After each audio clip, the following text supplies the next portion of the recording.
बळीयाचे अंकित आम्ही झालो बळीवंत लाथाळीला संसार केला षडवर्मीचा मार जनतन धन केले तृणाही समान लाथाळीला संसार केला षडवर्मीचा मार तुका म्हणे आता आम्ही मुक्तीची माथा लाथाळीला संसार केला षडवर्मी केली स्मरण होय सकळ विद्येचे अधिकरण तेचे बंधू श्रीचरण श्री गुरूंचे ते नमस्कारोनियात ब्रह्मानंदं परमसुखदं केवलं ज्ञानमूर्ति द्वन्द्वातीतं गगनसदृशं तत्त्वमस्यादिलक्षणम् एकं नित्यं विमलमचलं सर्वदी साक्षिभूतं भावातीतं त्रिगुणरहितं सद्गुरुं तन्नमा नमो ज्ञानेश्वरा निवृत्ती उदारा सोपान देवा मुक्ताबाई नमो त्रिभुवन पावनी आद्यात्रे जननी देवाचे नमो सद्गुरु तुकया ज्ञानदीपा नमो सद्गुरु सच्चिदानंद रूपा नमो सद्गुरु भक्त कल्याण मूर्ती नमो सद्गुरु भास्करा पूर्ण कीर्ती बळीयाचे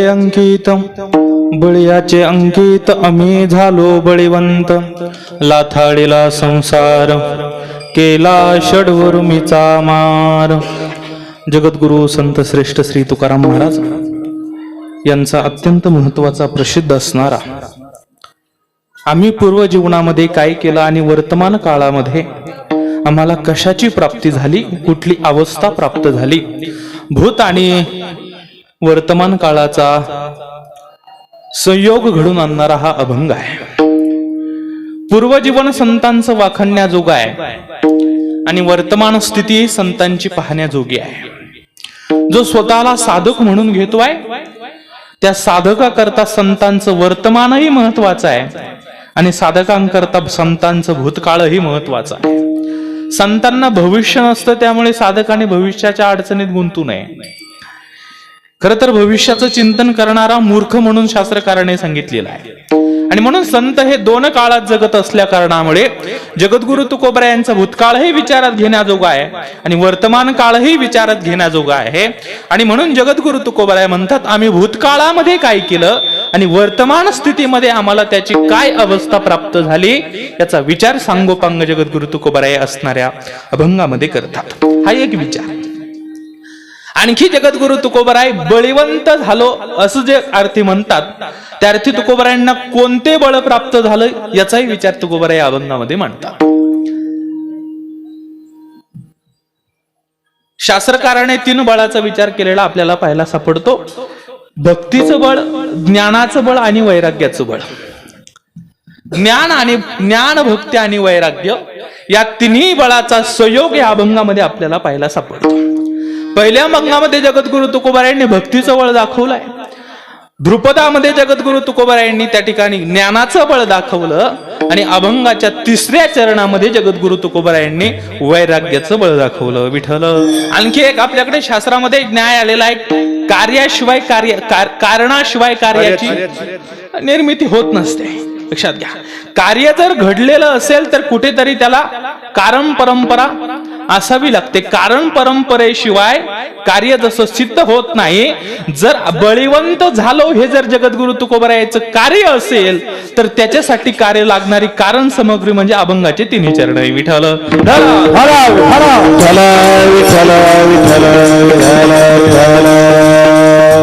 अशा सर्वांगीण विचाराचा आणि परिचित पाठातील असणारा हा अभंग आहे. या अभंगाकडे पाहण्याची दृष्टी अनेकांकडून घेतलेली आहे. अनेक दृष्टीने त्या अभंगाकडे पाहताही येतं. परंतु मला प्रस्तावनेकडे जात असताना या अभंगाकडे काही थोड्याशा वेगळ्या बारकाव्याने मला या अभंगामध्ये शिरायचं आहे.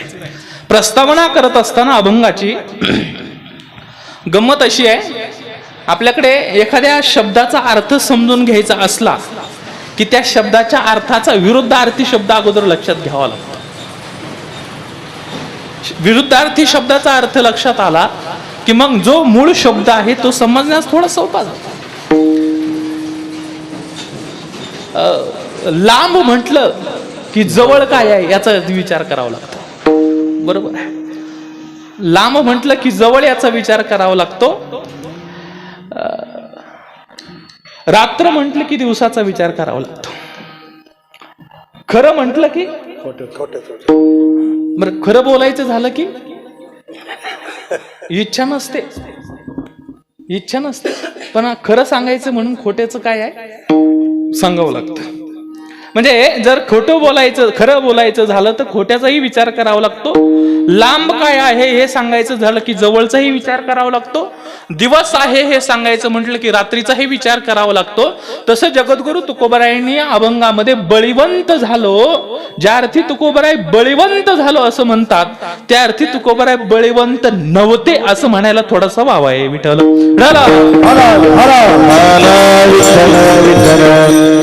इथं सुज्ञ ऐकणार आहेत त्यातही खुलासा करून जातो.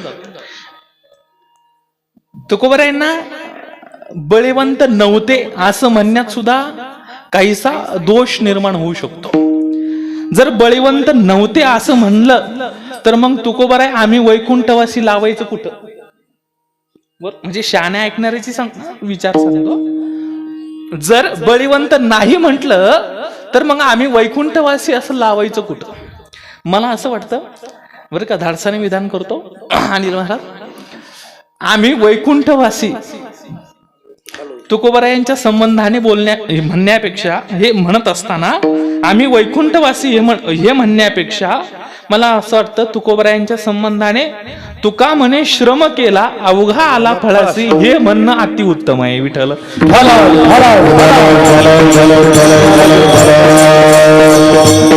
त्याचा खुलासा करून जातो आता जाता. असं आहे, काही गोष्टी संतांच्या चरित्राचं जीवनामध्ये दर्शन घडत असताना, घडवून देत असताना अवतार हा एक शब्द संतांच्या चरित्राच्या संबंधाने घेतला जातो. बरोबर आहे. लोक म्हणतात बोलता बोलता काय त्यांचा काय आहे अवतार आहे. पण मी एक आणखी विधान करतो, जेवढं वाटोळ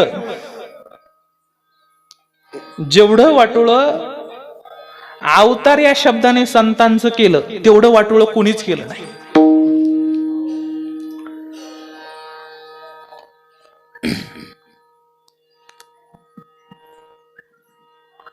शहाणे ऐकलं का वातावरण स्तब्ध होतं. ऐका, जेवढं वाटोळ संतांचं अवतार या शब्दाने केलं तेवढं वाटोळ जगामध्ये दुसरं कोणीही केलं नाही. साहजिक विचार आहे. ज्ञानोबरायांनी भिंती चालवली काय हो, त्यांना त्यांचा अवतार आहे. आम्ही कीर्तन करतो काय, माशाच्या पिठाला काय पाहायला लागतं काय, शिकावं लागतं काय, असं सहज बोलल्या जातं ऐके नाही. पण त्यामागे त्या व्यक्तीने केलेले कष्ट, त्या व्यक्तीने केलेल्या खाल्लेल्या खस्ता याचं तीळ लगेच धुळीच त्या ठिकाणी मिळून जातं, त्या ठिकाणी धूळ होते.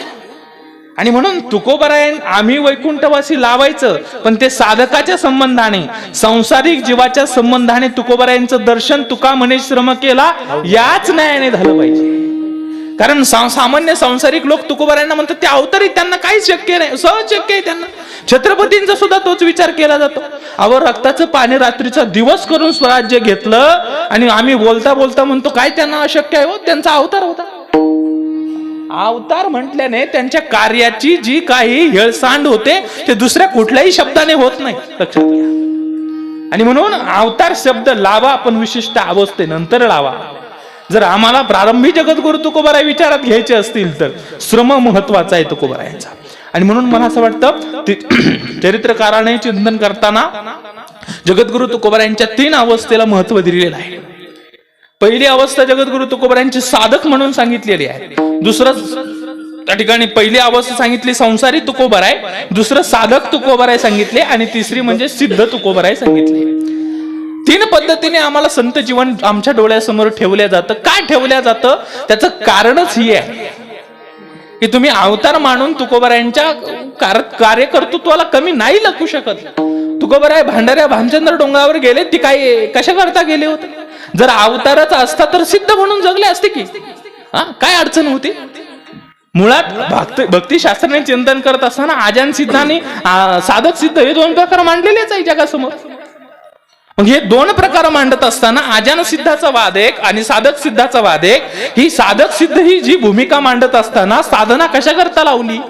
तर हेच सांगाय करता लावली. तुकोबाराय म्हणतात इथं आल्यानंतर आम्ही श्रम केला, तो कुठलाही असो, तुकोबारायांचा ह्या जन्मातला श्रम असो किंवा मागच्या जन्मातला असो, कुठलाही श्रम असो, पण तो कामाला आला हे आम्हाला अगोदर विचारात घ्यावं लागेल. तशा ज्ञानोबाराय सारखे संतांचा आजान सिद्ध म्हणून म्हणजे पासून ज्या म्हणजे जन्मापासून जे सिद्ध म्हणून सांगितले गेले, उपजताच ज्ञानी हे वर्म जाणवले.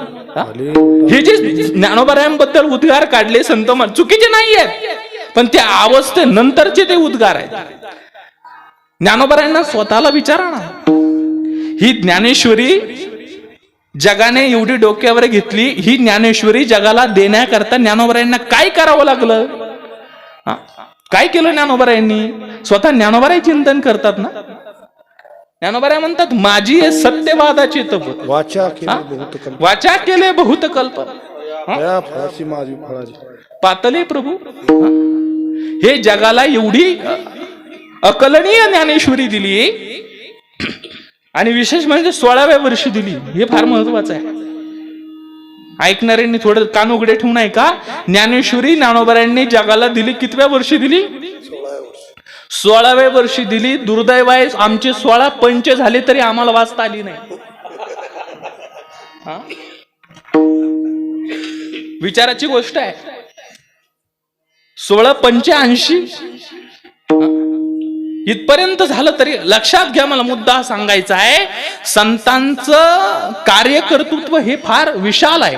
संतांनी काय केलं? सिद्ध अवस्था पाहण्यापेक्षा संतांचं भूतकाळ पाहिलेलं कधी चांगलं आहे. भूतकाळामध्ये तुकोबारायांनी काय केलंय याचा विचार आपण अगोदर केला पाहिजे. जरी तुम्हाला आपल्याला सिद्ध तुकोबाराय विमानात बसून जाणारे तुकोबाराय दिसत असले, अंगातून कापूस काढणारे तुकोबाराय दिसत असले, पण ही अवस्था येण्यापूर्वी तुकोबारायांनी काय केलं हाही विचार फार तेवढाच महत्वाचा आहे. आणि दुर्दैव आहे संतांचं भूतकाळ जगासमोर मांडला जात नाही. त्यामुळे संत आपल्या समाज जीवनाला जेवढे पाहिजे तेवढे कळत नाहीत.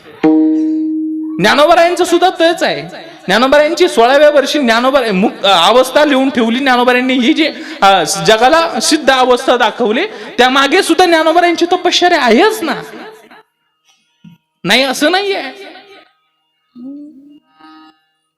मी परिपूर्ण विचार होणार नाही, पण त्या अनुषंगाने थोडासा पोच होणारा विचार मी सांगून जाईल. ज्ञानोबाराय म्हणतात हे आम्ही मागल्या जन्मात, त्याच्या ज्ञानोबाराय म्हणतात हे दशेची वाट न पाहता वैसेचे गावा न जाता, दशेची वाट न पाहता बाळपणीच सर्वज्ञता वरी तयार. आणि म्हणून ही सगळी कार्यकर्तृत्व हे पूर्व पुण्य आहे. या जन्मात मी आणखी एक थोडस धाडसाने विधान करतो, एका जन्मात संतत्व प्राप्त होत नाही. जो म्हणत असेल आम्ही एका जन्मात संत झालो, होत नाही हो. माग जन्मोजन्मी आम्हाला पुण्य सामग्री साठा गोळा करावा लागतो. त्यावेळेस कुठे संतत्व अवतार घेत असतं, अन्यथा अवतारात होत नाही. सामान्य जीव आला ना अवतार झाला, संतत्व आला असं होत नाही. एका जन्मात कधी संतत्व प्राप्त होत नाही. ऐका, मागे बहुता जन्मी हे तुकोबारायांचा हे विचार महत्वाचे आहे. हा वाङ्मयाकडे पाहण्याचा दृष्टिकोन पण पाहिजे. मागे बहुता जन्मी हेची करीता आलो आम्ही. तुकोबारायांचं हे फार महत्वाचं आहे. एक धरीला हेची, हे शब्द फार महत्वाचे. सूक्ष्मत्वाने याच्याकडे आम्ही लक्ष देत नाही. दुर्भाग्याने तो भाग वेगळा आहे. हेची एक हे शब्द काय व्यर्थ घातलेत का तुकोबारायांनी? कशा करता घातले? मनोरंजन म्हणून घातलेत का? कशा करता घातले? आमचा 8 वाराचे 8 देव फिक्स आहे.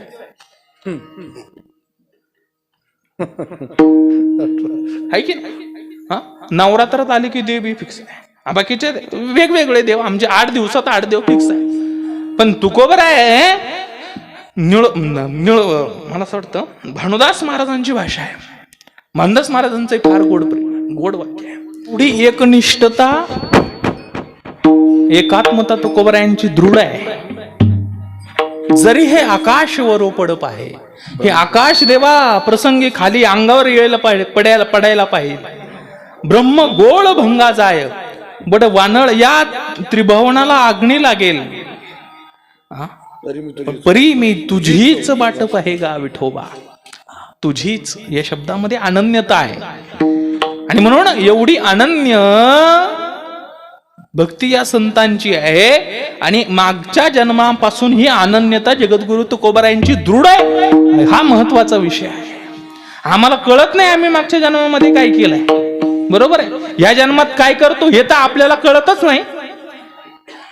म्हणजे आपल्याला कळत नाही ह्या जन्मामध्ये काय करतोय ते, तर मागच्या जन्माचं ज्ञान कधी राहणार आहे.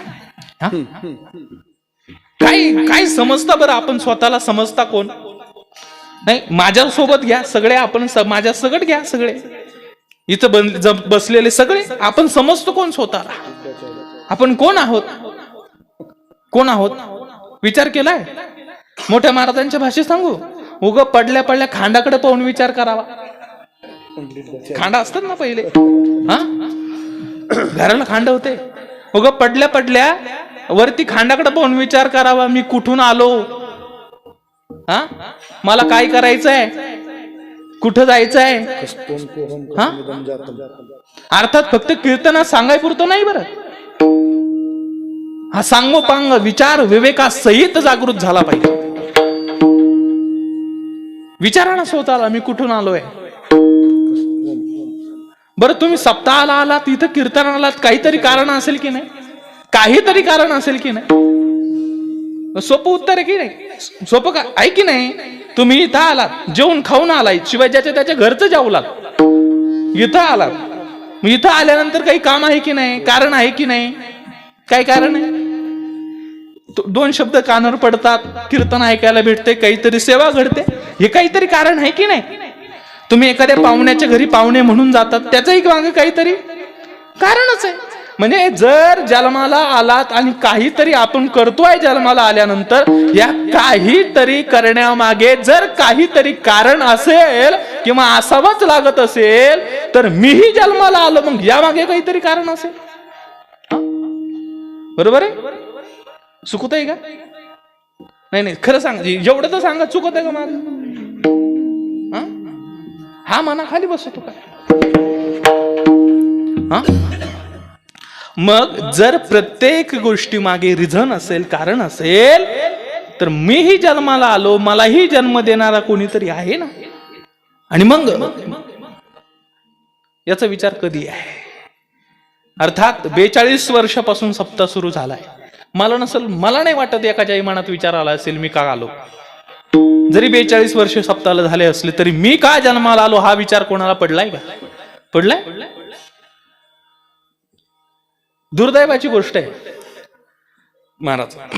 गंमत सांगतो मी, तुमचं नाही, आता तुमच्याकडे पंक्ती नाहीत, पंक्ती नाहीत इथं, अन्नदानाच्या पंक्ती नाहीत. पण बरं का महाराज, आमचं आता आम्हाला परंपरेमुळे 6वं 7वं 8वं असेच कीर्तन असतात. मग त्या महिलांना विचारायचं, पहिल्या दिवशी भाजी कोणती होती, करेक्ट सांगतात. ही होती, सांबर होतं, आमटी होती, बेसन होतं, असं सगळं सांगतात. पण त्यांना जर विचारलं पहिल्या दिवशी अभंग कोणता होता, नाही सांगता येत. त्यांचं सोडून द्या, टाळ घेणारा टाळकरी सुद्धा अभंग सांगू शकत नाही पहिल्या दिवशी. काय म्हणणं आहे, नाही सांगू शकत. त्याचं कारण आहे, जेवण करताना जेवढी गोडी त्या रससेवनामध्ये एकत्र केलेली आहे, तेवढी कीर्तन ऐकताना केलेली नाही. लक्षात घ्या. इंद्रिय निग्रह फार महत्वाचा आहे परमार्थामध्ये. महाराजाचं श्रवण करत असताना तुम्ही किती मन एकाग्र आहे, महाराज कोणते शब्द बोलतात, महाराजांनी कोणता अभंग घेतलेला आहे. आणि जर दुर्दैवाने एखाद्याच्या ध्यानात राहत नसेल तर तशी सोय आहे, एखादा पेन आणावा, एखादा वहीचा कागद आणावा, त्याच्यावर अभंग लिहून घ्यावा. परमार्थ फार मोठी गोष्ट नाही आहे, केली तर म्हणतो बरं, नाही करणाऱ्याला फार मोठं वाटतं. दुर्दैवाने माणसं इकडे वळत नाही. त्याचं कारण काय आहे? त्यांनी एकच पाठ करून ठेवलंय, भक्ती तो काय कठीण शुळा एवढंच पाठ करून ठेवलंय, किंवा परमार्थ हे आमचं ते काम नाही असं म्हणूनच लोक ना करतात. पण ऐका ऐका ऐका, आणखीन सोपं सांगू तुम्हाला, कोणी सांगितलं नसं आणखीन सोपं. आमचं कामच हे आहे. मोठ्या महाराजांनी अवघड परमार्थ सांगितलं नाही लोकांना, फार सोपं करून सांगितलं तत्वज्ञान. आणखीन सोपं सांगतो तुम्हाला. संतांना परमात्म्याला तुमच्याकडून आमच्याकडून जास्त काहीच अपेक्षा नाही. ना तुमचा गुंठा लागतो, ना तुमचा बंगला लागतो, ना तुमची गाडी लागते. तुम्ही जर पहिल्यांदा वारीला गेलात ना पंढरपूरला, पहिल्या वारीत जर तुमचा गंध वाकडा तिकडे येत असेल ना, संतांना एवढीच अपेक्षा आहे, दुसऱ्या वेळेस पंढरपूरला जाताना फक्त तो सरळ लागला पाहिजे.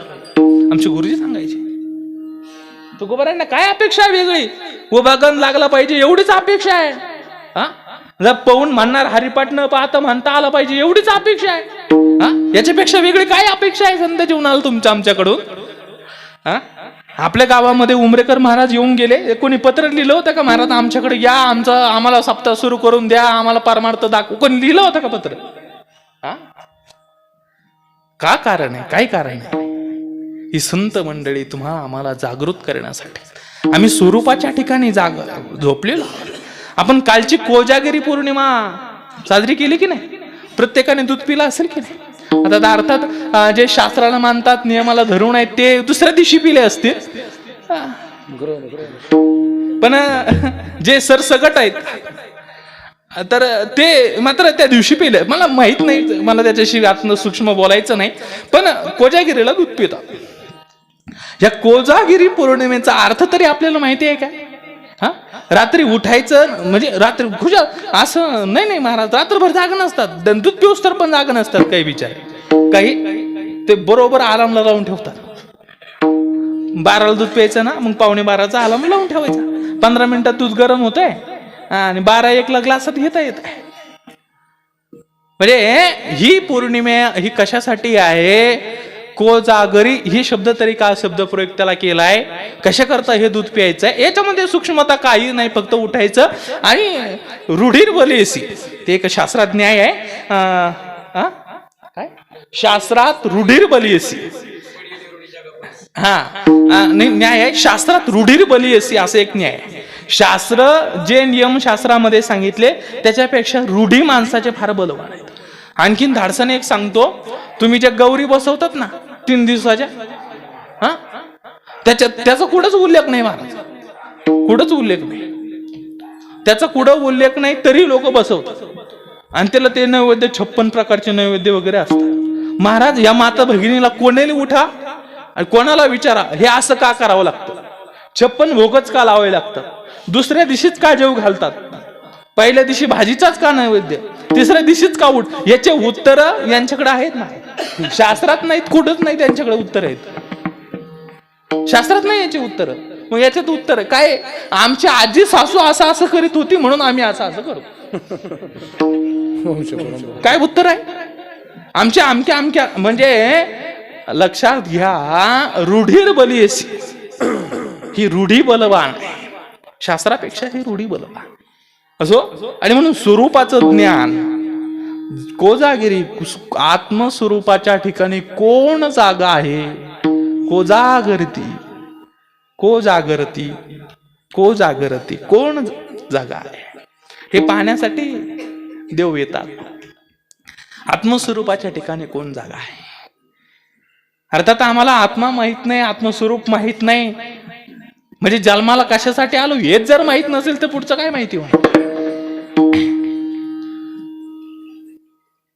गंमत पहा, टाइमपास साठी कीर्तन नाही. अर्थात ते कीर्तनात टाइमपास करतात, तो भाग स्वतंत्र आहे. कीर्तनकारा सगट एक बैल असतो, आपली अवस्था सांगतोय. बैल आहे, डोळ्यासमोर आणा, बैल आहे, बैलाला कासरा आहे, बैल रस्त्याने चाललेला आहे. बरं का बाबा, आता ध्यानात ठेवा. बैल आहे, बैल रस्त्याने चालला, बैलाला मोठा कासरा आहे, कासरा मालकाच्या हातात आहे. मालक बैलाच्या पाठीमागे चाललेला आहे. मग याच्यात मालक कोण? हा, बैल झाला ना, बळीराजा. नाही नाही, आता उदाहरण बदलून थोडस बदलून देते, हे लक्षात नसेल. बैलाला कुठं बांधतात? बरं, गोठ्यात बांधतात, बरोबर आहे. हा, त्याला खायला कोण घालतं? हा, मालक ना, मालक. पाणी कोण दाखवतं? मालक. धाडून धुडून कोण करतं? मग याच्यात मालक कोण? हे बऱ्याच बैलाच्या लक्षात नाही आलं. नाही, मुद्दाच हाय, मुद्दाच हा. आम्ही आहोत कोण आणि समजतोच कोण, हाच मोठा प्रकार आहे. हसवायला सांगायचं नाही तुम्हाला, हसवायला लावायचं नाही मला, फक्त माझा मूळ मुद्दा पटवून द्यायचा आहे. आपण समजतोच कोण, आपण आहोत कोण. स्वयंपरब्रह्म ही आत्म अनुभूती आहे तुकोबरायांची. आणि मग ही जर अवस्था जीवाची मूळ अवस्था असेल, आणि तर त्यानंतर एवढं दुःख भोगण्याची काय गरज आहे? का गरज आहे? रात्रंदिवस प्रपंच प्रपंच प्रपंच. बरं, हा संसार जो आहे तो कोणाला चुकलेला नाही. परमात्म्यापासून संतांना सुद्धा संसार चुकलेला नाहीच आहे. हा, कोणाला संसार चुकला? हा, जो कीर्तनकार कीर्तनात सांगतो त्याला तरी चुकलाय का? हा, नाही. मग संसार जर कोणाला चुकत नसेल, मला असं वाटतं, आमचे गुरुजी म्हणायचे, ज्याच्यामध्ये राहून राहिल्याशिवाय पर्याय नाही, तर त्याला नाव ठेवून जगण्यापेक्षा त्यातले गुण ओळखून जगणं कधी सोयीस्कर. विठ्ठल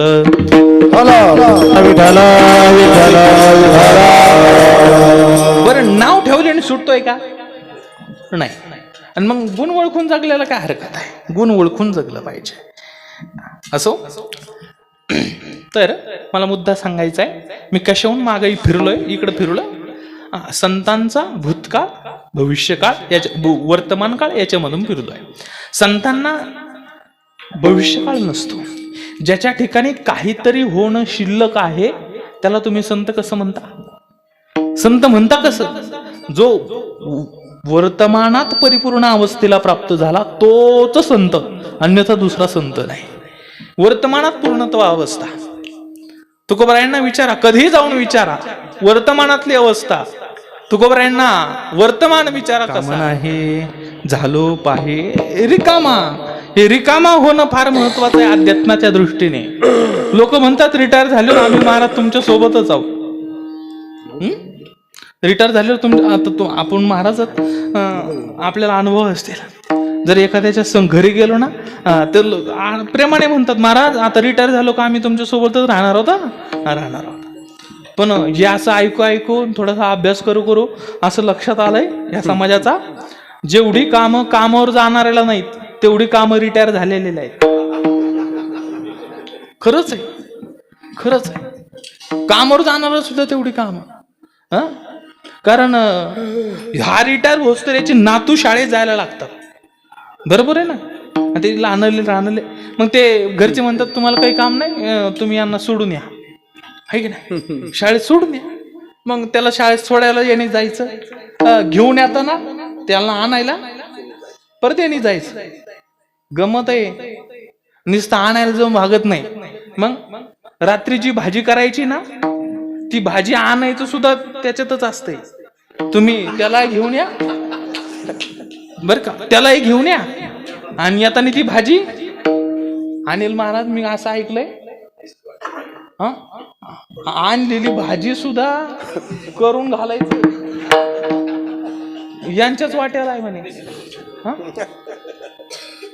ऐका ऐका, तुकोबरायांचं रिकामे पण, तुमचं आमचं रिकामे पण, किती फरक आहे. तुकोबराय म्हणतात काम नाही, काम नाही. प्राप्तव्यही शिल्लक नाही, अर्थात कर्तव्यही शिल्लक नाही. दोन काम, एका संस्कृत मराठी, एका काम शब्दाचा अर्थ संस्कृत मध्ये लावा, एकाचा मराठीत लावा, सरळ सरळ अर्थ होतो प्राप्तव्य आणि कर्तव्य. पण ज्याच्या ठिकाणी कर्तव्य शिल्लक राहिलं नाही, प्राप्तव्य राहिलं नाही, अशी जी संत मंडळी आहे ती तुकोबराय त्यांचा अधिकार आहे. काम नाही, काम ही वर्तमान स्थितीतली अवस्था आहे. मला सांगायचंय संतांना भविष्य नसतंय, संतांना फक्त वर्तमान असतंय. म्हणून मला मुद्दा हा सांगायचा आहे, तुकोबरायांच्या संबंधाने आम्ही वैकुंठवासी लावण्यापेक्षा श्रम केला हे लावणं अत्यंत महत्वाचं आहे. याच्यावर मी बाजूला गेलो होतो. मी मुद्द्यावर येतो पुन्हा. तुकोबराय मला मुद्दा हा सांगायचा आहे, ज्या अर्थी बळीवंत झालो त्या अर्थी प्रस्तावनेपुरते तुकोबराय बळीवंत नव्हते असं माना. लक्षात घ्या, नव्हते असं माना. आणि म्हणून जर बळीवंत या पदाचा विचार करायचा असेल तर अगोदर कोणतं पद विचारात घ्यावं लागेल? बळीवंत शब्दाचा विरोधार्थी शब्द काय? दुर्बळ. बरोबर, बळ दुर्बळ आहे की नाही? मग तुकोबराय दुर्बळ बोलते का? नव्हते, पण आता माना. विठ्ठल विठ्ठल.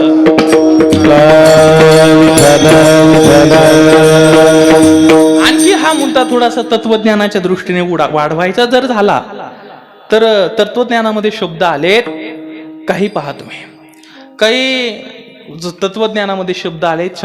तत्वज्ञानाने शब्द दिले बिंब प्रतिबिंब. बरोबर आहे. बिंबाचा जर विचार करायचा असेल, प्रतिबिंब काय आहे याच्यावरून बिंबाचा विचार केला जातो. मला मुद्दा सांगायचा आहे, प्रतिबिंब विचारात घ्यायचं असेल तर बिंबाचा अगोदर विचार करायला पाहिजे. आपण आरशासमोर जातो, आरशात दिसतं ते आपलं काय आहे? प्रतिबिंब. काय आहे? प्रतिबिंब. आरशासमोर उभा आहे तो कोण आहे? बिंब. हे प्रतिबिंब कधी सिद्ध होतं? आरशात पाहिलं. प्रतिबिंब कधी सिद्ध होतं? आरशात पाहिलं. याच्याकरता महाराज पाहिजे. विठ्ठल विठ्ठल. अहो ते अर्थ आरसा होता म्हणून तर प्रतिबिंब झालं ना. ते नसतं तर प्रतिबिंब आलंच नसतं. मग ज्या अर्थी प्रतिबिंब सिद्ध झालंय त्या अर्थी त्याला तिथं अगोदर बिंब असलं पाहिजे. बिंब असल्याशिवाय प्रतिबिंब सिद्ध होत नाही. व्यापक काय आहे हे कळल्याशिवाय व्याप्य काय आहे कळत नाही. ऐका, व्यापक व्याप्य हा एक भाग आहे.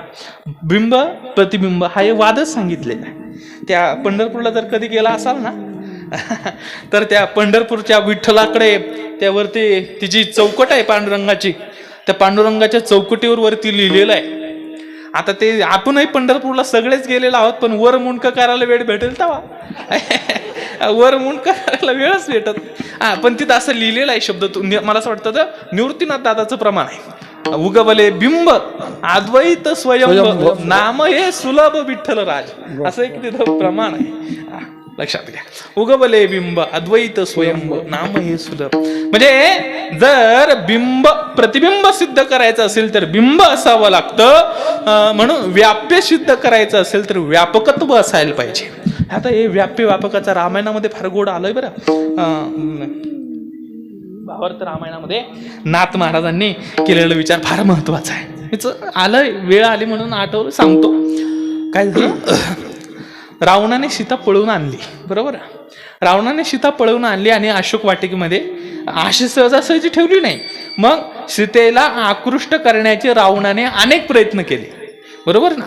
अनेक प्रयत्न केले. गंमत अशी झाली, अनेक प्रयत्न करूनही सीता ज्यावेळेस आपलीशी होत नाही त्यावेळेस रावणाने मंदोदरीला बोलून घेतलं.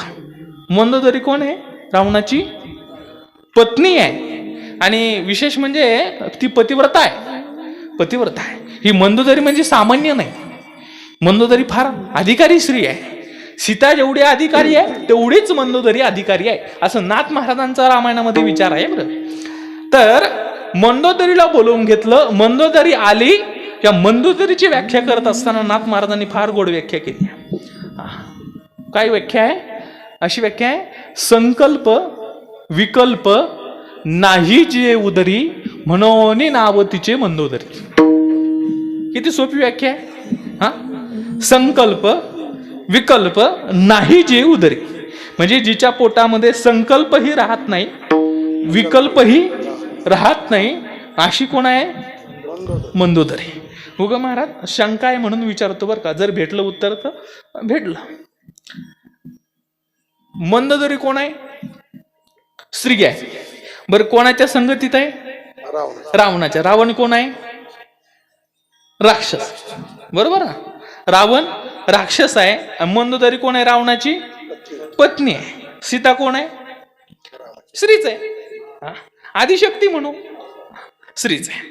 राम सीतेचा नवरा कोण आहे? राम आहे. राम कोण आहे? परब्रह्म आहे, बरोबर, देव आहे. मग मला सांगा, सीता कोणाच्या संगतीत राहते? देवाच्या. आणि मंदोदरी कोणाच्या? राक्षसाच्या. पण हे पहा, मंदोदरी राक्षसाच्या, सीता देवाच्या. माझा प्रश्न तुम्हाला असा मला विचारायचा आहे, नाथ महाराज ज्या अर्थी इथं व्याख्या करतात संकल्प विकल्प, संकल्प राहत नाही हे मान्य आहे, पण तिच्यामध्ये विकल्प सुद्धा राहत नाही. म्हणजे राक्षसांच्या संगतीत राहून सुद्धा जिच्यात विकल्प राहत नाही आणि देवाच्या संगतीत असून सुद्धा जिचा विकल्प जात नाही, काय कारण? शंका चुकीची आहे. परीक्षार्थीने विचारलं बरं, बुद्धी लावायची तेवढी, आणि मग उत्तर आता भेटत नाही, मग त्याला काय करा? उत्तर भेटत नाही. लक्षात घ्या. म्हणजे देवाच्या संगतीत राहून सुद्धा विकल्प गेला नाही आणि राक्षसांच्या संगतीत राहून सुद्धा विकल्प राहिला नाही. लक्षात घ्या. म्हणून अशी श्रेष्ठ मंदोदरी आहे. आणि ही मंदोदरी बोलून घेतो रावण, आणि रावण मंदोदरीला सांगतो, मंदोदरी माझं एक काम आहे. म्हटले काय? म्हटले असं आहे, मी हवे तेवढे शक्य तेवढे प्रयत्न केले, पण सगळे प्रयत्न करून सीता माझी झाली नाही. आता तू असा काहीतरी प्रयत्न करायचे की जेणेकरून सीता माझी झाली पाहिजे. हे कोणाला सांगितलंय? बायकोला सांगितलंय, दुसरी बायको आपलीशी झाली पाहिजे. किती विचित्रपण आहे, किती विचित्रपण आहे. पण नीट लक्ष देऊ नाही का पुढं? हे सगळं ऐकून घेतलं आणि नाथ महाराज एवढं सूक्ष्म चिंतन करतात. नाथ महाराज म्हणतात, ज्यावेळेस मंदोदरी सीतेकडे निघाली, त्यावेळेस निघाल्यानंतर मंदोदरीच्या मनामध्ये 2 उर्म्या निर्माण झाल्या. 2 उर्म्या, एक सुखात्मक उर्मी आणि दुसरी दुःखात्मक उर्मी. सुखात्मक उर्मी निर्माण झाली आणि दुसरी दुःखात्मक. सुखात्मक उर्मी कोणती आणि दुःखात्मक उर्मी कोणती याचाही भाव नाथ महाराजांनी स्पष्ट केला. नाथ महाराज म्हणतात, सुखात्मक उर्मी एवढीच होती की जरी माझ्या पत्नीने मला हे काम सांगितलेलं असलं तरी देखील ही सीता म्हणजे सामान्य नाही, ही प्रत्यक्ष आदिशक्ती आहे. कुठल्या ना कुठल्या कारणाने का होईना मला सीतेचं दर्शन घडतं, ही माझ्या जीवनातली सुखाची उर्मी आहे. आणि दुसरी दुःखाची उर्मी सांगितली.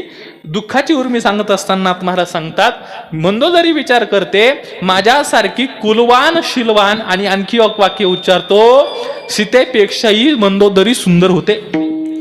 मंद उदरी, मंद उदरी आहे की नाही? मंद उदरी म्हणजे काय? म्हणजे जी पोटामध्ये बारीक आहे तिचं नाव मंदोदरी आहे. आणि पोटामध्ये बारीक असणं पूर्वी सौंदर्याचं एक लक्षण मानलं जायचं, बरं का? सौंदर्याचं राहू द्या काय हरकत नाही.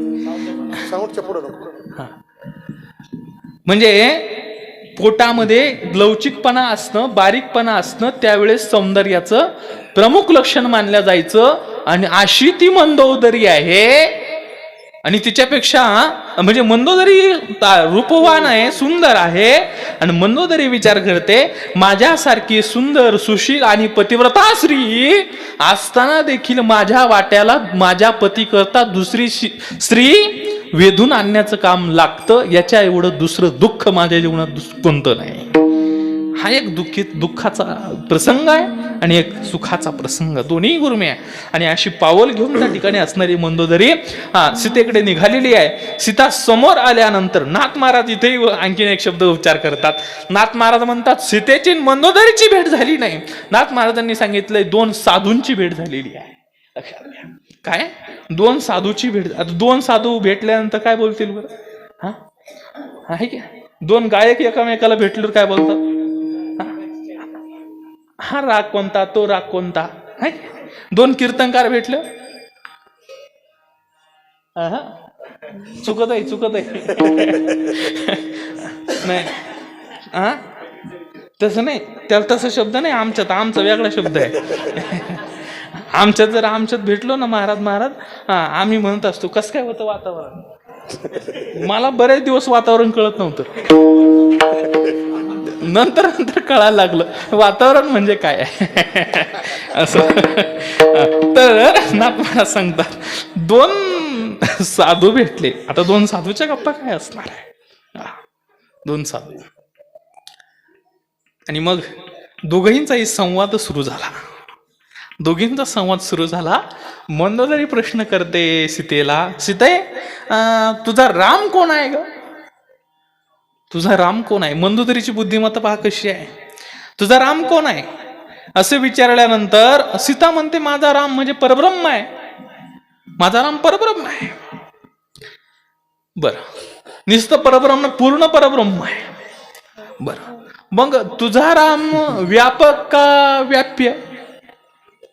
सीतेने सांगितलं परब्रह्म व्यापक असतं, हा देश काळ वस्तू असं वर्णन आहे. आणि म्हणून महाराज सांगता, महात्मा कसा आहे, निर्विकार आहे. देश, ज्याला काळाचं बंधन नाही, देश काळ वस्तू भेद मावळला, असं असणारं परमात्म तत्व. आणि ते परमात्मा तत्व व्यापक आहे असं मंदोदरीला सीता सांगते. सांगितल्यानंतर मग तू कुठं आहे, मंदोदरीने विचारलं, तो राम कुठं आहे. म्हणजे सगळीकडे आहे, सर्वगत सर्व ठिकाणी आहे. मग सगळीकडे आहे तर मग या झाडात आहे का म्हटले. हो म्हटले आहे, झाडात आहे. बरं म्हणले या राक्षसामध्ये इथं उभा आहे. म्हणले हो. मग तुझ्यात. म्हणले माझ्यात आहे. म्हणले माझ्यात. मंदोदरी म्हणते माझ्यात आहे. म्हटले तुझ्यात आहे. मग जर मंदोदरी म्हणते, जर तुझा राम तुझ्यातही आहे, माझ्यातही आहे, झाडातही आहे, राक्षसात आहे, मग जर सगळीकडे आहे तर मग रावणात नाही का, रावणात नाही का. जे सगळीकडे आहे ते रावणात नसेल का, हा रावणात सुद्धा आहेच. आणि मग मंदोदरी म्हणती, जर रावणातही राम आहे तर मग तुला रावण राम म्हणून स्वीकारायला का अडचण आहे. बुद्धिमत्ता तेव्हापासून बाया आघाडीवरच आहे, आघाडी. श्री म्हणजे तिरस्कार नाही किंवा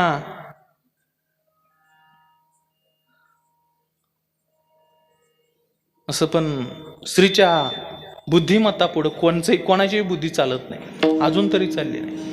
मोठे मोठे हारले तो, मोठे मोठे हारले. स्त्री शक्ती फार विचित्र आहे.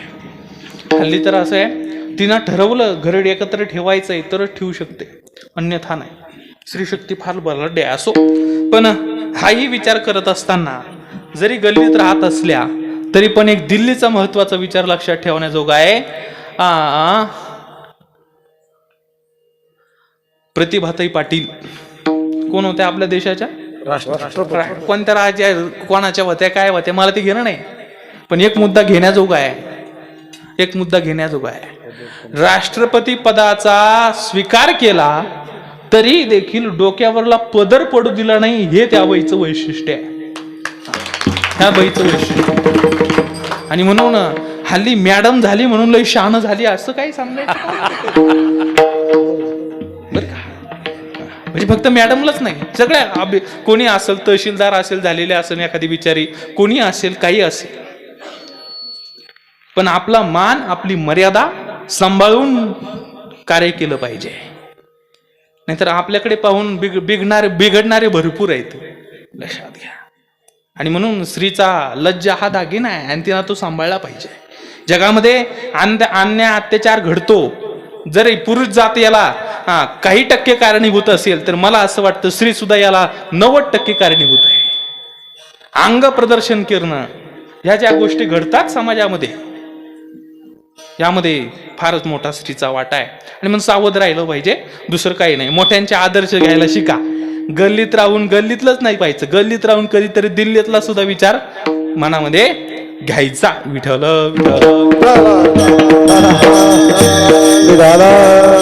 मग कशी सांगितलं ना तुम्हाला आपण आलो कशासाठी, तशातली जी गंमत आहे त्यांची. पहा, पूर्वी म्हण होती, लुगडं कशासाठी, आपल्याकडे म्हणायचं ना, ज्याच्यासाठी लुगडं पुढं नाही येत ना, असं नाही यायचं. ज्याच्यासाठी लुगडं ते डोकंच उघड अशी म्हणे. हा, ज्याच्यासाठी लुगडं ते डोकंच उघड. म्हणजे लुगडं कशासाठी आहे? डोकं. आणि ते डोकं उघडं राहिलं तर लुगड्याची काही किंमत नाही. कहा गाय तो कहा नाही, आणि क्या लाया तो कुछ नाही. म्हणजे जन्माला आलाय ते तुम्ही म्हणायचं पुढं विठ्ठल विठ्ठल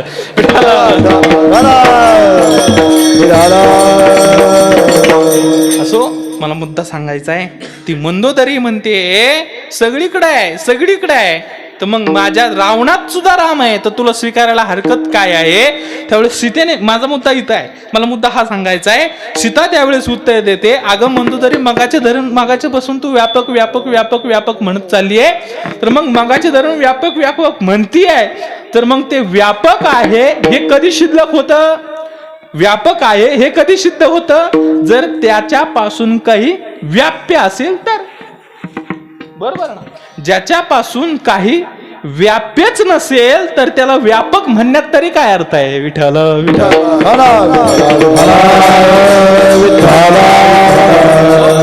तसा मुद्दाचा, मला मूळ मुद्द्याचा विचार करायचा आहे. जसं व्याप्य व्यापकाचा भाव विचार घ्यावा लागतो, तसं बळीवंत आहोत हे जरी तुकोबाराय म्हणत असेल तर बळीवंत शब्दाचा विरुद्ध अर्थ आहे दुर्बळत्व. हे दुर्बळत्व जीवाच्या ठिकाणी कशामुळे अवतीर्ण होतं किंवा दुर्बळत्व जीवाला कशामुळे प्राप्त होतं? गुरुजी सांगायचे, सामान्यतः जर विचार केला, सामान्यत्वाने जर पाहिलं तर गंमत अशी आहे, जीवाला 3 प्रकारचे बंधन सांगितले गेले. मायेचं बंधन सांगितलं गेलं, त्याच्यानंतर कर्माचं बंधन सांगितलं गेलं, आणि तिसरं म्हणजे कळी काळाचं बंधन सांगितलं गेलं. मायेची सत्ता, कळी काळाची सत्ता आणि कर्माची सत्ता, या 3 सत्ता जीवाच्या ठिकाणी असल्या कारणामुळे जीवाला दुर्लभत्व, त्या ठिकाणी दुर्बळत्व प्राप्त होतं. या 3ही सत्ता निघून गेल्या की जीव बळीवंत अशा प्रकारचा होत असतो. तुकोबाराय म्हणतात बळीवंत झालो ही जर वर्तमानातली अवस्था आहे, तर भूतकाळातली अवस्था तुकोबारायांची बळीवंत नव्हतं असं म्हणण्यासाठी आपल्याला थोडासा वाव आहे, आणि त्याच वावाच्या अनुषंगाने मी थोडीशी प्रस्तावना केलेली आहे. लक्षात घ्या, काळाचं बंधन, मायेचं बंधन आणि इंद्रियाची सत्ता जीवाच्या ठिकाणी आहे. इंद्रियाची सत्ता आहे की नाही? प्रत्येक जीवाच्या ठिकाणी इंद्रियाची सत्ता आहे, मायेची सत्ता आहे, कळी काळाची सत्ता आहे. इंद्रियाची सत्ता, मायेची सत्ता, कळी काळाची सत्ता. पहिल्या गोष्टीचा विचार करू, मायेची सत्ता. मायेची सत्ता या जीवावर आहे. नव्हे मायेचा संग झाला म्हणूनच जीवाला जीवदशा प्राप्त झाली. लक्षात घ्या, आपल्याला कल्पना अविद्या येणे झाला जीव, माया उपाधी शिव, या ठिकाणी चिंतन एकनाथ महाराजांनी करताना सांगितलेलं आहे. लक्षात घ्या, ही मायेची सत्ता ही काय आहे? जिथं जसं नाही, जिथं जे नाही तिथं ते दाखवण्याचा प्रयत्न होतो, तिला म्हणायचं माया. घटित घटना पटियेसी माया, असं म्हणून तिचं सुद्धा व्याख्या केलेली आहे. लक्षात घ्या, ही माया अनादी अनंत अनादी शांत म्हणून तत्वज्ञानाने काही गोष्टीचा विचार केलेला आपल्याला पाहायला सापडतो. अनादी अनंत अनादी शांत, ज्या गोष्टींचा बाध होतो. ज्ञान हे कसं सांगितलं? अनादी अनंत हे सांगितलं. अज्ञान कसं आहे? अनादी शांत म्हणून सांगितलं. अज्ञान आहेच आहे, पण अज्ञानाची निवृत्ती कधी होते? अशा गप बसतात, त्याच्यामुळे एवढं किचकट सांगूच वाटत. अज्ञानाची निवृत्ती कशात आहे? ज्ञानात. बरोबर आहे ना? मग अज्ञानाची निवृत्ती जर ज्ञानात असेल तर मग अज्ञान अनादी शांत का अनादी अनंत? अनादी शांत. अनादी अनंत हे ज्ञान आहे. ब्रह्म अनादी अनंत आहे, ज्ञान अनादी अनंत आहे. पण अज्ञान हे अनादी काय आहे? पूर्वीपासून आहे अज्ञान, पण ते ज्ञानाची प्राप्ती झाली की अज्ञानाची काय होते? निवृत्ती होते, अज्ञानाचा बाध होतो. अशा पद्धतीचा विचार आपल्याला केलेला पाहायला सापडतो. आणि म्हणून अनादी आहे परंतु ते शांत अशा प्रकारचं आहे. म्हणून ही माया कशी आहे? माया सुद्धा अनादी आहे परंतु ती शांत आहे. ब्रह्मज्ञान झालं की मायेचा बाध होतो. लक्षात घ्या, माया निवृत्त होते, पण ही माया या संसारिक जीवाला तरुण जाण्यासाठी अत्यंत कठीण आहे. भगवान म्हणतात मम माया दुरत्या. अरे अर्जुना, माझी माया एवढी प्रबल आहे, लाखो कोट्यावधी भक्तातून एखादा पार करून जातो. मनुष्यानाम सहस्रेषु. श्लोक बरोबर आहे. मनुष्यानाम सहस्रेषु कारण कश्चित जतति सिद्धये. ऐका, एक गंमत आहे. भागवतामध्ये उदाहरण आलंय या मायेच्या संबंधाने. काय आहे, अर्जुन आपलं परमात्मा आणि सुदामा दोघही यमुनेच्या तीराने फिरत होते. फिरत फिरत चालले असताना सुदामा म्हणतो देवाला, देवा अरे मी बहुतेकांच्या मुखातून ऐकलं ही माया फार जीवाला त्रास देते, बंधन करते, बंधनात टाकते आणि या मायेमुळे जीवाला जीवदशा प्राप्त होते. हे काय आहे माया? माया म्हणजे काय आहे? परमात्मा म्हणले आपण मित्र आहोत, सखे आहोत, या तत्वज्ञानाच्या भानगडीत पडू नको. आपलं मी तुम्हाला म्हणजे प्रेमामुळे कीर्तनाला बोलवलंय, याच्या भानगडीत जास्त पडू नको. आहे की नाही? तसं भगवान म्हणाला आपले प्रेमाचे संबंध आहेत, मित्रत्वाचे संबंध आहेत आणि मित्रत्वाच्या नात्यात ज्ञानाचं जास्त देवाणघेवाण नसतं. आपलं नातं टिकून ठेवू, काही कशाला या भानगडीत पडू. सुदाम म्हणाल नाही देवा, ते काही का असताना पण खूप दिवसापासून ऐकतोय ही माया फार विचित्र आहे असं म्हणतं. पण शिक मला सांग काय भानगड आहे. बरं, सुदामा सुद्धा हट्टाला पेटला. परमात्मा म्हणायला लागला सुदामा सांगतो पण आता नाही, वेळ आल्यावर सांगाल. आता नाही, वेळ आल्यावर सांगाल. मग सांगे असं म्हटल्यानंतर परमात्मा आणि सुदामा चालायला लागले आणि चालायला लागल्यानंतर पुढं काही अंतरावर गेल्यानंतर परमात्म्याने सुदामाला विचारलं, सुदामा आंघोळ करायची का रे यमुनेत? सुदामा म्हणाला काय हरकत नाही देवा, आम्हाला तशी पण सवय आहे. वार करायला काय, वार करायला कधी सवय आंघोळीची? सुदामा म्हणायला लागलं मला सवय आहे, तुमचंच पहा, तुम्हाला शावर खाली देव आहे, तुमचंच पहा तुम्हाला. परमात्मा म्हणाला काय हरकत नाही, मी पण करतो एखाद्या वेळेस आग्रह, भक्तांचा आग्रह झाल्यावर मी करतो. ठीक आहे. आणि म्हणून सुदामा आणि भगवान श्रीकृष्ण दोघेही यमुना तीरामध्ये उतरले. पण आता तीर्थस्नानाचा विधी असा आहे, नाभी इतक्या पाण्यामध्ये जावं लागतं, नाभी इतक्या सखोल पाण्यात जावं, मग खाली डुबकी मारावी, डुबकी मारल्यानंतर वरून काही पाणी जाऊ द्यावं, जाऊ दिल्यानंतर वरती यावं पाण्यातून, मग सूर्याला अर्ध्य द्यावं, त्याच्यानंतर ज्या नदीमध्ये आपण स्नान करू ते त्या तीर्थाला अर्ध्य द्यावं, त्यानंतर आपल्या पितरांना द्यावं, नंतर स्वतःही ते अर्ध्य स्वतःवर शिंपून घ्यावं. असे काही विधी शास्त्रकाराने सांगितले. असं तर्पण सूर्याचं असं करावं, ज्या तीर्थामध्ये स्नान करायचं त्याचं असं करावं, ते पाणी घेऊन पुन्हा स्वतःवर आचमन करावं आणि पिंडांना पूर्वजांना देताना, पितरांना देताना मात्र ते असं अंगठ्याने सोडून द्यावं, असं काही विधिशास्त्रकाराने सांगितलं. बरं, तीर्थात चालताना पाय उचलून चालू नये असे काही नियम आहेत. जर पाय उचलून चालाल तर तीर्थ पायाखाली घेतल्याचं पातक लागेल, म्हणून पाण्यातल्या पाण्यात पाय उचलावा. हे पंढरपुरात आठवा गेलं तर मग आता नाभी इतकं पाण्यात जायचा काही प्रश्नच नाही, सगळं पाणीच गुडघ्या एवढं असतंय, इथून तिथून पाणी गुडघ्या एवढंच आहे असं. तर ते असं ना. मग भगवान परमात्मा आणि सुदामा दोघेही नाभी इतक्या पाण्यामध्ये गेले आणि गेल्यानंतर दोघांनी डुबकी मारली. डुबकी मारल्यानंतर पहिल्या डुबकीत दोघेही वर आले, पण ज्यावेळेस दुसरी डुबकी मारली त्यावेळेस भगवंताने सुदाम्याची मान धरली, पाण्यात दाबून ठेवली. दाबून ठेवल्यानंतर परमात्म्याने आपल्या हाताच्या शक्तीने त्या ठिकाणी मायेचं दर्शन सुदाम्याला द्यायला सुरुवात केली. लक्षात घ्या, मायेचं दर्शन द्यायला सुरुवात केल्यानंतर सुदाम्याला वाटायला लागला आता मी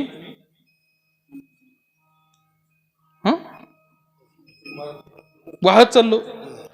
वाटायला लागलं का? जिथं जिथं वाटायला लागलं हा शब्द येतो, तिथं तिथं माया सुरू झाली असं म्हणायचं. विठ्ठल विठ्ठल.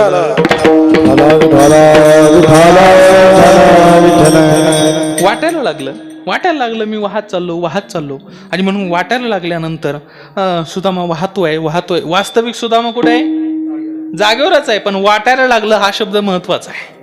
मग त्या ठिकाणी असणार तो वाहत चालला पाण्यात वाहत चालल्यानंतर पुढे गेल्यानंतर काही गावकरी त्याला नदीत आडवे झाल्यानंतर सुदामाला वर काढल्यानंतर अचानक त्या ठिकाणी लाखो हजारो हार त्या ठिकाणी सुदाम्याच्या गाळ्यामध्ये यायला लागले. सुदामा विचार करायला लागला एवढे हार कशामुळे? ना मी कधी कीर्तन केलं ना काही. एवढे हार अचानक आले कसे?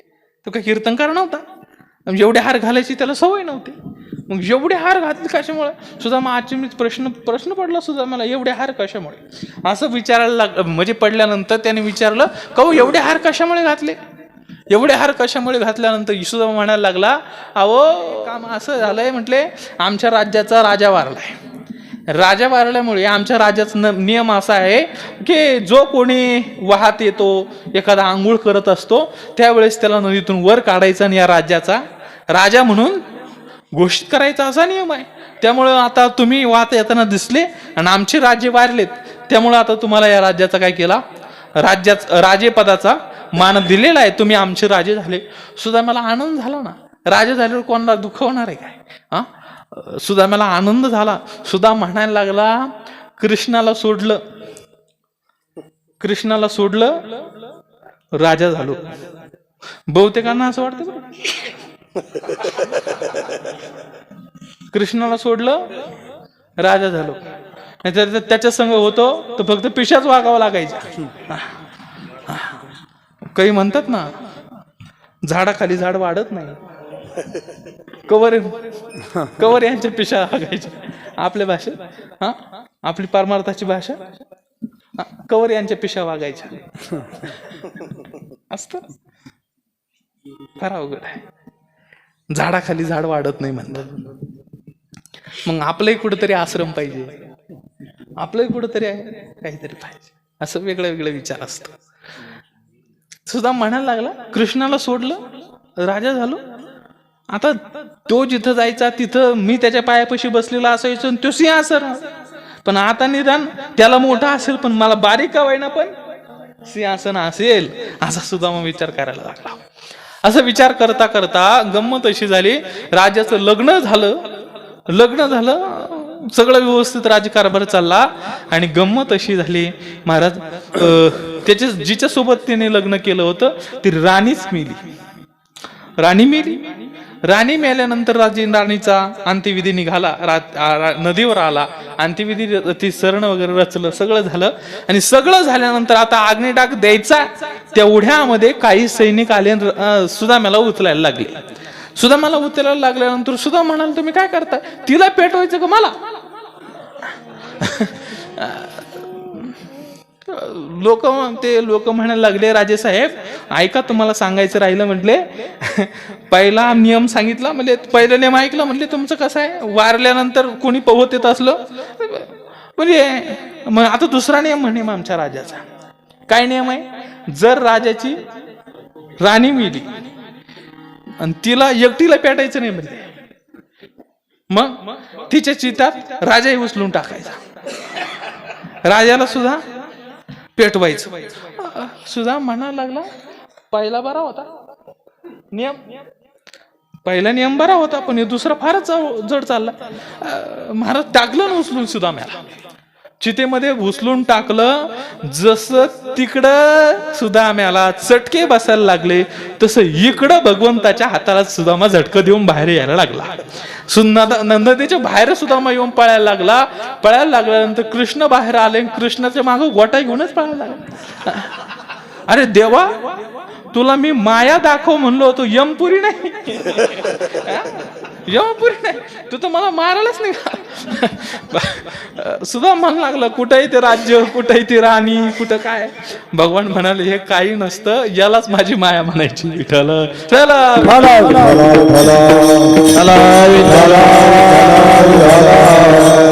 आणि म्हणून ही माया जीवाला बंधन करते. तुकोबराय म्हणतात, ही माया सुद्धा आम्ही त्या ठिकाणी निवृत्त केलेली आहे. माया निवृत्त केली. दुसरा प्रकार असतो इंद्रियाचं बंधन.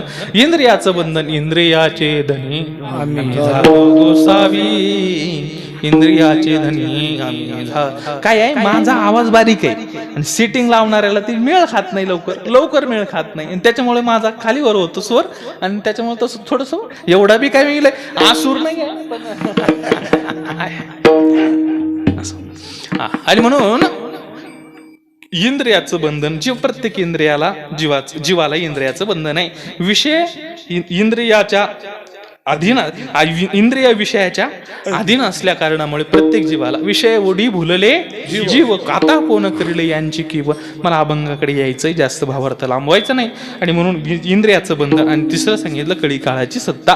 काळाची सत्ता जीवावर असल्या कारणामुळे जीवाला दुर्बळत्व प्राप्त होतं. तुकोबराय म्हणतात जगा काळ खाय आम्ही माथा दिला पाय. ह्या न्यायाप्रमाणे काळाची सत्ता तुकोबरायांची निघून गेली, मायेची सत्ता निघून गेली, इंद्रियाची सत्ता निघून गेली. तुकोबराय म्हणतात हे जर कशामुळे शक्य झालं असेल तर आम्ही अगोदर साधना केली. साधना काय केली? तुकोबराय म्हणतात या जगामध्ये जो बळीवान परमात्मा आहे त्याच्या संगतीमध्ये जाऊन महाराज सांगतात बळीयाचे अंकित आम्ही झालो बळीवंत. देवा साधकांना सांगत असताना तुकोबराय म्हणत असतील कदाचित आम्ही बळीवंत झालो त्याचं कारण आहे आम्ही बळीवंताच्या संगतीमध्ये राहिलो आणि त्याच्या कारणामुळे आम्ही बळीवंत झालो. या जगामध्ये बळीवंत कोण आहे? एक पंढरीश परमात्मा म्हणून सांगितला. बळीया माझा पंढरी राव तो हा देवाचाही देव. अशा पद्धतीचा तो बळीवान परमात्मा आहे आणि त्याच्या संगतीत राहिल्यामुळे आता ही बळीवंत झालो आणि बळीवंत झाल्याचा परिणाम जर काय झाला असेल तर लाथाळीला संसार किंवा आम्ही झालो बळीवंत. संगतीत राहण्याचा परिणाम बळीवंत झालो. आणि याचा परिणाम आणखी सांगितला काय झाला? लाथाळीला संसार केला षडूर्मीचा. याची संगती अन्वय अर्थ लावत असताना अन्वय करायचा केला षडूर्मीचा मार म्हणून लाथाळीला संसार. षडूर्मीचा मार हे केल्याशिवाय संसाराला लाथाळण्याचं सामर्थ्य येत नाही. लक्षात घ्या ही ज्ञान प्रधानता आहे इथं. काय आहे?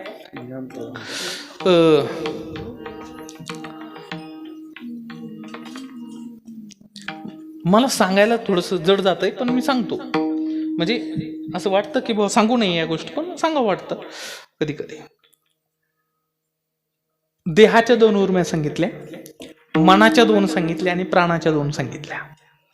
षड उर्म्या 6 सांगितल्या. तर देहाच्या, प्राणाच्या आणि मनाच्या अशा 2 उर्म्या सांगितल्या. प्राणाच्या क्षुधा आणि तृष्णा अशा प्राणाच्या 2 सांगितल्या. जन्म आणि मृत्यू ह्या देहाच्या सांगितल्या आणि मनाच्या स्थिरता आणि चंचलता अशा 2 सांगितल्या. आता याच्यामध्ये सूक्ष्म चिंतन आहे आणि पाठभेद असू शकतात किंवा ज्याच्या त्याच्या बुद्धीचा तो अर्थ असू शकतो, सूक्ष्मता असू शकतात. नाही असं नाही, मला नाकारायचं कोणाचंच नाही. पण मी ज्या ऐकल्यात किंवा ज्या अभ्यासल्यात त्यापैकी या सांगतो. पंढरीनाथ महाराजांच्या मुखातून मी ऐकल्या होत्या आणि त्यांनी बुंदा महाराजांकडून ऐकल्या होत्या पाठामध्ये. त्यावेळेस ते सांगत असतात, सांगायचे. प्राणाच्या, मनाच्या आणि देहाच्या अशा 6 उर्म्या, 2-2 प्राणाच्या 2, मनाच्या 2 आणि देहाच्या 2 अशा 2-2 उर्म्या तुकोबराय म्हणतात या षड उर्म्या. आणि या 6 उर्म्या आम्ही भगवंताला समर्पित अशा स्वरूपाच्या केलेल्या आहेत. जन्म मृत्यू तर कधीच समर्पण झालेलं होतं. क्षुधा आणि तृष्णा काय खातो आम्ही कासं या संगाती, या सगळ्या अभंगाच्या चरित्रावरून तुकोबरायांनी हे सगळं समर्पित केलं. म्हणून केला षडवृमीचा मार म्हणून लाथाळीला संसार. आता संसार लाथळवला म्हणजे काय केलं याचा विचार थोडासा करूयात. संसार लाथळवला म्हणजे काय केलं? गंमत अशी आहे, संसार लाथळायचं आम्ही लाथळू हरकत नाही. संसार तुकोबराय तुम्ही लाथळला, आम्ही लाथळू, पण कोणता लाथळावला हे आम्हाला कधी कळलं पाहिजे. कारण संसार किती प्रकारचा आहे हेच आधी आम्हाला कळलं नाही. आणि मग म्हणजे बहुतेक आम्ही ज्याचं लग्न झालं त्याला संसारी म्हणतो. इथून सुरुवात आहे.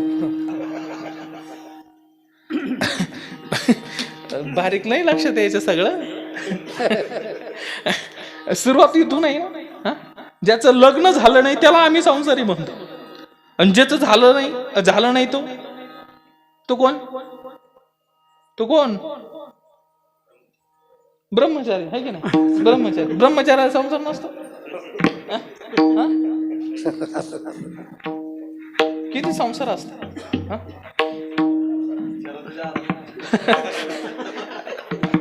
नाही नाही, मी तुम्हाला विनत वाटत असेल महाराज, पण तुम्ही ब्रह्मचारी निवडा, कोणी असू हा, कोणी असू, ब्रह्मचारी कोणी असू. सामान्य संसारिकापेक्षा त्यांच्या मागे जास्त संसार असतात, जास्त संसार आहे. लक्षात घ्या. हे संस्थान म्हणजे काय, संसार नाही काय? संस्थान म्हणजे संसार नाही काय? महाराज सांगतात, संसार सांडूनी वना गेला, वनिता चिंतू लागला. विठ्ठल विठ्ठल विठ्ठल विठ्ठल विठ्ठल.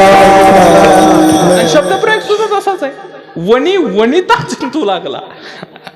लक्षात घ्या. म्हणजे लग्न न झालं म्हणजे संसार होत नाही असं नाही. ऐका, हा देह धारण केला हाच मोठा संसार झाला. लक्षात घ्या. जन्माला आलो ना, हाच मोठा संसार आहे. आता याच्यापेक्षा मोठा संसार काय असू शकतो? ज्ञानोबाराय जरी म्हणत असले, आपण म्हणतो ज्ञानोबारायांनी काही संसार केला नाही, मग संसार केला नाही ना असोनी संसारिक असं म्हणाले. लक्षात घ्या. आणि सूक्ष्मता कळल्या पाहिजे. ब्रह्मचारी ग्रस्त हे आश्रम सांगितले गेले. संन्यासाचं त्या संसाराचं त्याचा काय संबंध आहे? हा, बायका मुलाला संसार म्हटलंय काय? मी तुम्हाला सांगू, परमात्म्याने जे जे काही दिलंय ते सगळं त्याच्या प्राप्तीसाठी दिलंय, बर का मला. जे जे काही म्हणजे बायका मुलं म्हणजे बायको मुलं, मला अनेक वचन नाही, एक वचन घ्यायचंय. बायका मुलं बायको मुलं दिलंय कशासाठी? परमात्म्याच्या प्राप्तीसाठी दिलेलं आहे. आणि म्हणून लग्न न केलं म्हणून ब्रह्मचारी राहिला आणि त्याला संसार नाही असं नाही. प्रत्येक जण या मृत्यू लोकामध्ये आगा उपजने आणि निमणे. लक्षात घ्या. हे जन्माला येणं आणि मृत्यूला पावणं हे जसं संसार आहे तसं प्रत्येकाला संसार आहे. तुकोबराय म्हणतात, आम्ही जन्म मृत्यू रूपी संसाराला लात मारली, किती नित्य व्हावे फजित. किती वेळा जन्मा यावे नित्य व्हावे फजित. हा एक संसाराला लात मारली, हा एक संसाराला थळवला. दुसरा एक विचार मांडतो, याचं प्रमाण सिद्धी असं आहे, बळीवंत आम्ही समर्थाचे दास, घातलीसे कास कळी काळासी. तुकोबरायांचं प्रमाण आहे.